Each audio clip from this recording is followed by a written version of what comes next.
سامعین، یہ آواز غلام علی کی ہے۔ غلام علی کو آپ نے بارہا سنا ہوگا، پاکستان کے مشہور غزل گانے والے ہیں۔ غلام علی صاحب کی ملاقات آج ہم آپ سے کرا رہے ہیں۔ غلام علی صاحب، آپ کہاں پیدا ہوئے؟ جی، ڈسٹرکٹ سیالکوٹ میں پیدائش ہوئی جی۔ تو سیالکوٹ میں آپ کے والد وہاں تھے، وہ آپ کو لے کر قصور گھرانے سے جیسے آپ کا جو تعلق ہوا موسیقی سیکھنے سے متعلق، تو اس لیے پوچھتا ہوں کہ آپ کے والد جو تھے وہ موسیقی میں شغف رکھتے تھے پہلے سے؟ وہ موسیقی سے بہت سمجھ تھی بہت۔ اچھا، پہلے وہ سارنگی بجاتے تھے، اچھا، ہارمونیم بجاتے تھے، جی جی، تھوڑا گا بھی لیتے تھے، مگر ان کو بحث سارنگی گائکی سے بڑا لگاؤ تھا۔ تو اصل میں وہ سارنگی نواز تھے، ہاں جی، گانے کا شوق تھا جی۔ تو جو خود وہ شوق پورا نہ کر پائے تو اس لیے بیٹے کو انہوں نے گانا سکھایا۔ یہ تھوڑا کچھ قدرت کی طرف سے عطیہ تھا۔ بچپن ہی اس میں گاتا تھا جی، جب مجھے سمجھ نہیں تھی گانے کی۔ اچھا، تو اسکول ٹائم میں جی جی، میں جب جاتا تھا وہاں اسکول، تو صبح وہ جو دعا مانگتے ہیں نا جی، جی نعت پڑھتا تھا میں۔ جی جی، تو ماسٹر بڑے مہربان تھے، انہوں نے مجھ پر آرڈر لگا دیا کہ تو نے صبح آ کر دعا پہلے تم کہا کرو۔ اچھا، تو ان کو میری آواز بڑی اچھی لگتی تھی، تو یہ کچھ قدرت کی طرف سے عطیہ تھا۔ تو میرے والد محترم نے بھی یہ سوچا کہ ہاں میں تو اتنا اس کو ریاضت کر نہیں سکا، لہذا میں اس کو ضرور گانا سکھاؤں گا۔ اچھا، تو انہوں نے کس گھرانے کا شاگرد آپ کو کرایا؟ جی، قصور والوں کا جی، استاد بڑے غلام علی خان صاحب، اچھا، خدا ان کو غریق کے رحمت کرے۔ تو ان کا گانا مجھے سنوایا لاہور جا کر کے۔ اچھا، وہ مجھے لے گیا لاہور کی کسی محفل میں آپ نے سنا؟ ہاں جی، وہ اکثر اپنی بیٹھک پہ ریاض کرتے تھے۔ جی جی، پھر محفلوں میں بھی ایک دو محفلیں بھی سنی بچپن میں۔ جی جی، ایسے ریاض کرتے ہوئے ان کو سنا۔ وہ ریاض ایسا کرتے تھے جی کہ جیسے محفلوں میں بھی نہیں لوگ گاتے۔ جی جی جی جی، ان کا میں نے ان کا ریاض سنا جی، تو میں ابھی میرا خیال میں 10-11 برس کا تھا۔ اچھا، تو مجھے کوئی سمجھ نہیں تھی گانے کی، مگر ان کا اثر ایسا ہوا ان کی موسیقی کا مجھ پر، ان کے گانے کا، ان کی گائکی کا مجھ پر اتنا اثر ہوا کہ میں اس کے بعد کسی کی موسیقی سن ہی نہیں سکا اور مجھے پسند ہی نہیں آئی۔ تو یہ فرمائیے کہ آپ نے بڑے غلام علی خان صاحب کو جو سنا ہوگا تو وہ تو زیادہ تر کلاسیکل گاتے تھے، خیال گاتے تھے۔ جی جی، تو آپ نے تو اپنے لیے غزلیں پسند کی؟ ہاں نہیں جی، وہ خیال تو گاتے تھے لیکن ان کے خیال میں اتنا وہ رچاو تھا، اتنا سر تھا، اتنا سوز تھا کہ ہمیں نہ سمجھو کو بھی سمجھ آتی تھی۔ ہاں، وہ تو اپنی جگہ ہے۔ ویسے وہ غزل بھی گاتے تھے، ٹھمری بھی گاتے تھے۔ جی ہاں، ٹھمری گاتے تھے، ٹھمری میں نے سنی ہے، دادرا بھی سنا ہے۔ تو ویسے یہ آپ کے گلے میں کہیں کہیں بڑے غلام علی صاحب کی جگہ کسی حد تک برکت علی خان صاحب کی مرکیاں اور شرطیاں نظر آتی ہیں۔ جب میں نے بچپن میں سنا استاد بڑے غلام علی خان صاحب کو جی، تو وہاں برکت علی خان بھی تھے۔ پھر جب میں نے ان کو سنا نا جی، تو غزل میرا میں لائٹ موسیقی کو بڑا پسند کرتا تھا۔ تو جب میں آسان لگتی، ہاں آسان لگتی، بڑا کلاسیکل تو بڑی ریاضت کا کام ہے۔ تو پھر میں نے اپنے والد صاحب کو کہا کہ ٹھیک ہے، شاگردی میری بڑے خان صاحب سے کروا لیں، ٹھیک ہے، مگر میں رہوں گا برکت علی خان صاحب کے پاس، ان سے سیکھوں گا۔ ہاں جی، تو آپ نے برکت علی خان صاحب سے سیکھا؟ ہاں جی، میری شاگردی استاد بڑے غلام علی خان سے ہوئی جی، اور انہوں نے میرا ہاتھ برکت علی خان کے ہاتھ میں پکڑا دیا، لو بھائی ان کو بتانا ہے، یہ بچہ ہے۔ پھر آپ نے سیکھنا شروع کیا؟ ہاں جی، اب میں ان سے سیکھنا شروع کیا۔ ایک سوال میں آپ سے کروں گا کہ ہمارے سننے والوں کے لیے بھی شاید دلچسپی کا باعث ہو کہ ہر فن کچھ ایسا ہوتا ہے کہ دور سے بڑا آسان لگتا ہے۔ جی جی بالکل، کسی بھی فن کو لے لیں، شعر کہنا لے لیں، ایکٹنگ لے لیں، گانا لے لیں، بالکل۔ تو جب آپ نے پہلی دفعہ سنا اس وقت بھی آپ گاتے تھے، شوق تھا آپ جیسے بتا رہے ہیں، جب آپ نے سیکھنا شروع کیا تو وہ نہیں آسان لگا یا کچھ؟ جب میں نے سنا استاد برکت علی خان صاحب، جی جی، تو وہ کچھ ایسے انداز سے گاتے تھے کہ سننے والے کو یہ محسوس ہوتا تھا کہ بڑا آسان ہے، یہ بڑا جلدی آ جائے گا، یعنی اتنا ایزی گاتے تھے وہ۔ تو میں نے سوچا کہ انشاءاللہ میں کروں گا، ان سے سیکھوں گا اور ایسا ہی گاؤں گا۔ لیکن جب میں سیکھنے لگا تو مجھے یوں محسوس ہوا کہ جیسے ایک پہاڑ مجھ پر گر پڑا ہے اور میرے گلے سے وہ ادا نہیں ہوتی تھی وہ جگہ۔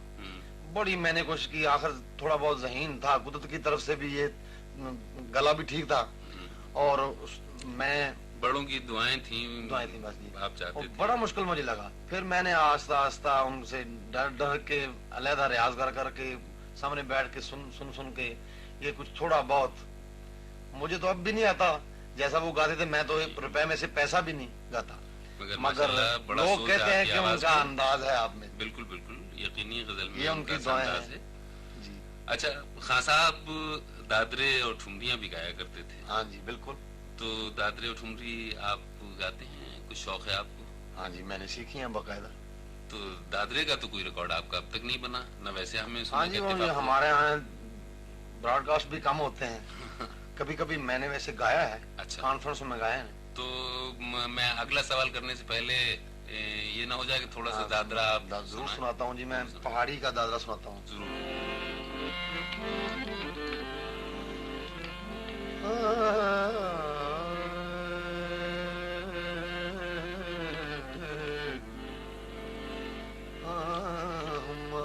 ڈالا نظریہ ملائی کے ہے, مار ڈالا نظریہ ملائی کے, مار ڈالا تیری گلی کے, تیری گلی کے 100 پھیرے, تیری گلی کے 100 پھیرے, ہمار ڈالا صورتیاں دکھائی کے, مار ڈالا اور نظریہ ملائی کے, مار ڈالا نظریہ ملائی کے, مار ڈالا. سبحان اللہ سبحان. اچھا صاحب تو اب یہ فرمائیے کہ خان صاحب سے کتنے دن آپ نے سیکھا؟ دن نہیں جی, مہینے بھی نہیں بلکہ سال. کتنے سال؟ تقریباً 11-12 برس میں ان کے پاس رہا. اچھا ماسٹر جب اپنے شاگردوں سے بات کرتا ہے یا انہیں بتاتا ہے تو کبھی غصے بھی ہوتا ہے. بالکل جی. تو کبھی کوئی واقعہ آپ کو ایسا یاد ہے جب خان صاحب آپ پر غصے ہوئے ہوں؟ بتاتے ہوئے تو غصہ نہیں ہوئے مجھ سے. اچھا. بلکہ ایک دفعہ میں نے سن 60 میں جی میں نے عرض کیا خان صاحب میں پروگرام, بچپن میں شوق ہوتا ہے کہ ریڈیو پروگرام کروں, یہ کروں وہ کروں. اب تو اتنا شوق نہیں ہے, اس وقت بہت تھا. اس وقت بڑا شوق تھا کہ ریڈیو پروگرام کروں. تو میں نے خان صاحب سے ایسے جھجکتے ہوئے کہا کہ خان صاحب آپ اگر اجازت دیں تو میں ریڈیو پروگرام شروع کر دوں. انہوں نے مجھے غصے سے کہا ارے چپ رہو, ابھی تم اس قابل نہیں ہوئے کہ تم وہاں جا کر کے ہمارے گانے کو صحیح طرح گا سکو. تو پھر میں چپ ہو گیا. کتنے دن ہو چکے تھے آپ کو سیکھتے ہوئے اس وقت؟ مجھے میرا خیال میں 6-7-8 برس ہو چکے تھے. اچھا تو پھر 10 برس ہو چکے تھے. 10 برس. ہاں جی. تو آپ نے پہلا پروگرام کب کیا ریڈیو سے؟ پہلا پروگرام میں نے 61 میں کیا ہے جی. سن 61 میں جی. یعنی تقریباً 1 سال ہی بعد آپ نے پروگرام کیا. تو سب سے پہلے آپ نے کسی محفل میں گایا؟ خان صاحب نے خود آپ کو گوانا شروع کیا محفلوں میں یا کیا ہوا, کس طرح آپ ریڈیو تک پہنچے؟ ہاں جی ایک مرتبہ مجھے خان صاحب نے خود آرڈر دیا تھا کہ گاؤ بیٹے کسی محفل کہیں. ہاں کہیں پشاور سے آگے ایک ریاست دیر ہے جی, وہاں گئے. دیر ریاست. ہاں جی وہاں گئے تھے تو خان صاحب کے ساتھ میں گیا جی. تو ان لوگوں نے مجھے تھوڑا سنا ہوا تھا, انہوں نے بڑی ضد کی. اصرار کرتے رہے. ہاں جی اصرار کرتے رہے. تو خان صاحب نے کہا نہیں بیٹے گاؤ, میں جو کہہ رہا ہوں. میں نے 1-2 دفعہ انکار کیا. تو پھر میں نے سوچا کہ اب ان کے سامنے اتنی دفعہ انکار کرنا بھی جرم ہے. تو میں نے خیر خان صاحب نے کہا تو میں گانا شروع کر دیا اور میری آواز کانپنے لگی. وہ ایسے لرز رہی تھی, یعنی ایسے کر رہی تھی, حالانکہ آواز کو کھڑا ہونا چاہیے. تو وہ مجھے حوصلہ دیتے بیٹے نہیں آرام سے گاؤ, خیر ٹھیک ہے کوئی بات نہیں, آپ بالکل مطمئن ہو کر گائیں. خیر انہوں نے مجھے حوصلہ دیا, پھر تھوڑا بہت کچھ ٹھیک ہوا. تو بس وہ ان کے سامنے ایک دفعہ گایا. اس کے بعد پھر انہوں نے کہا کہ ہاں بیٹے تو ٹھیک ہو جائے گا. اس کے بعد پھر 6 مہینے 7 مہینے کے بعد انہوں نے کہا کہ جب پروگرام کرو. اچھا میں ریڈیو پہ پروگرام کیا, میں ان کے سامنے آپ نے پروگرام شروع کر دیے تھے. غزل جب آپ اپنے لیے کوئی سلیکٹ کرتے ہیں یا پسند کرتے ہیں تو اس کی دھن آپ خود بناتے ہیں یا کمپوزر دوسرا؟ ہاں جی, اکثر میری دھنیں زیادہ اپنی ہیں. اور ویسے اور کمپوزروں کی بھی میں گاتا ہوں. تو غزل گاتے ہوئے آپ کن چیزوں کا خیال رکھتے ہیں سروں کی لگاوٹ میں؟ غزل گاتے ہوئے مجھے سب سے زیادہ تو الفاظ کا خیال ہوتا ہے. اچھا, کہ یہ الفاظ پہلے میں کسی بھی آپ جیسے لوگوں سے وہ پڑھ لیتا ہوں یا مقصد پوچھ لیتا ہوں جس کا مقصد نہ ہے. جی جی. تو غزل کو موڈ اس کا سمجھتا ہوں پہلے کہ اس کا موڈ کیا ہے, شاعر نے کس موضوع پر لکھی ہے, یہ کیا ہے ماحول ہے. اگر ایک جیسی ہے ساری غزل یا اس کا علیحدہ علیحدہ مفہوم ہے تو پھر وہ جانچتا ہوں کہ اس کو سر کیسے لگانے چاہیے, جیسے کوئی کیسے استعمال کرنا چاہیے. اس وقت آپ نمونے کے طور پہ ہمیں. ہاں جی, میں یہ ایک مشہور غزل ہے, میں نے کافی عرصہ پہلے گائی ہے. جی جی, 5-6-7 برس پہلے, احمد ندیم قاسمی کی غزل جی, وہ میں عرض کرتا ہوں.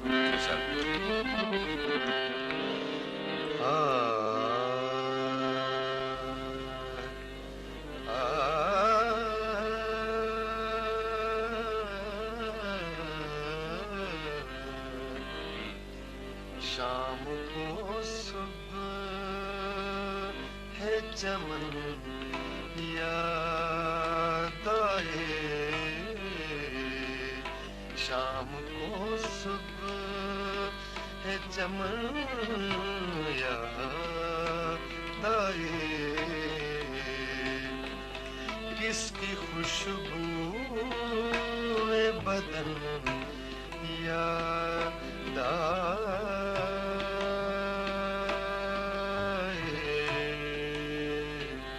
شام کو صبح ہے چمن یاد آئے. آگے اس کا انترا جی. چاند جب دور افق میں ڈوبا تیرے لہجے کی تھکن یاد آئی. اب دور اور ڈوبا اس کے سر استعمال کیے ہیں. چاند جب دور افق میں ڈوبا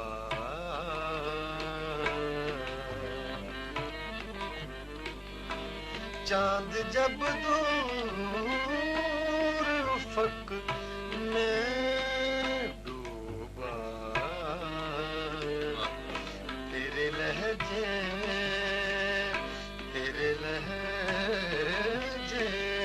کی تھکن یاد آئے, کس کی خوشبو بدن یاد آئے,